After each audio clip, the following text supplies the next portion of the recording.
3 ತಿಂಗಳಾಯ್ತು ನಾವ್ ಯಾರು ಕರೆಕ್ಟಾಗಿ ಮಲಗದೆ. ಅಂದ್ರೆ 1 hour 2 hours.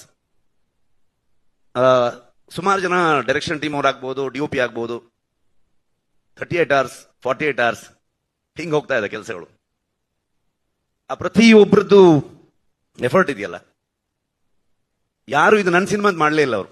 ಇದೆಲ್ಲ ಪ್ರತಿಯೊಬ್ರು ಇನ್ಕ್ಲೂಡಿಂಗ್ ಪ್ರೊಡ್ಯೂಸರ್ಸ್ ಇಂದ ಹಿಡಿದು ಟೀ ಕಾಫಿ ಕೊಡುವಂತ ಪ್ರೊಡಕ್ಷನ್ ಹುಡುಗರವರೆಗೂ ನಮ್ ಫಿಲ್ಮು ಅಂತ ಸುಮಾರಷ್ಟು ಕೇಳ್ಬಿಡ್ತಾ ಇತ್ತು ಮೀಡಿಯಾದಲ್ಲಿ, ಅಲ್ಲಿ ಇಲ್ಲಿ ಎಲ್ಲ ಕಡೆಗೆ.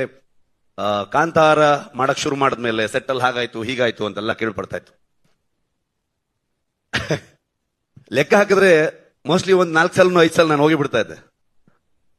ಬಟ್ ಇವತ್ತವರೆಗೂ ನಾನು ಬಂದು ಈ ಸಿನಿಮಾನ ಶೋಲ್ಡರ್ ಹಾಕೊಂಡು ನಾನು ಇಡೀ ತಂಡ ಜೊತೆಗೆ ಬಂದು ನಿಮ್ಮ ಮುಂದೆ ನಿಂತಿದ್ದೀನಿ. 2ನೇ ತಾರೀಕು ಈ ಸಿನಿಮಾ ನಿಮ್ಗೆ ತೋರಿಸ್ತೀವಿ. ಓನ್ಲಿ ರೀಸನ್ ನಾನು ಹಿಂದೆ ನಿಂತಿರೋದು ಆ ದೈವ ಅನ್ನೋದು ಅಷ್ಟೇ ನಂಬಿಕೆ. ಆ ದೈವದಿಂದನೇ ನಮ್ಮ ಇಡೀ ತಂಡಕ್ಕೆ ಪ್ರತಿಯೊಬ್ಬರಿಗೂ ಆಶೀರ್ವಾದ ಮಾಡಿ ಇವತ್ತು ತಗೊಂಬಂದು ನಮ್ಮಲ್ಲಿ ನಿಲ್ಸಿ